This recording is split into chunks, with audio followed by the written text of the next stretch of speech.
Okay, you got your dark, the black kind of bark that's on it. You've got usually a kind of a really light colored outer ring, and then the darker heartwood in the middle. And it takes all three of those woods chemically working together within the distillery in order to make the oil blue. If you take any one component out of that, if you strip off the bark, for example, your oil won't be blue. It'll come out kind of brownish. Yeah. If you take out the heartwood and just go with the kind of pale colored stuff on the outside, you won't get nearly as much oil. Okay, because a lot of oil's in that heartwood there. Okay, so this smells great too. Let me tell you, it smells just like the oil. All right, we'll pass this around so everybody can see it. But you've got to have all three. You've got to have all three in order to be able to get a proper blue cypress oil. So when you look at the oil today, in fact, when you look at all the chips over at the distillery a little bit later here, you'll see how all of them kind of interact together, and they'll talk a little bit about that as well. Okay, so we'll pass that around. All of these trees, so that you know, okay, are all being felled for construction up in here. Okay, so they've all got to come down anyway. So it's not like we're out stripping old growth forests or anything.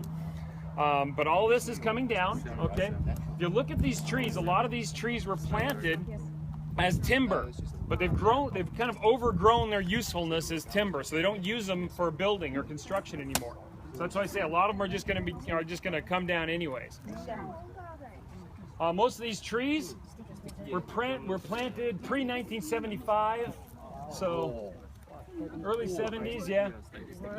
Okay, but that's, in fact, if you look at the trees, a lot of them have kind of a natural lean to them. A slight natural lean. That's actually the after effects of the cyclone from 1975, Cyclone Tracy from 1975. Okay, so you can still see even now, what, 30, 40 years later, that's still that slight, the effect that you get from the cyclone. Okay, now we're gonna walk. There's a little path here. If everybody wants to walk, you can feel free to kind of walk through the forest and all. There are seeds on the ground.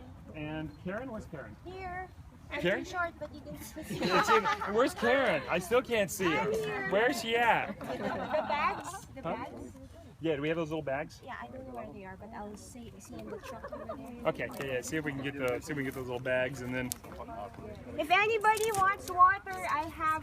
Oh yeah, I'm gonna come for the water. Anybody wanting water? Follow Karen. We're also gonna get some little bags out for everybody. If you'd like to go and collect some of the seeds off the ground, we'd love to have you go and collect some of the seeds. You can keep those with you. Wow.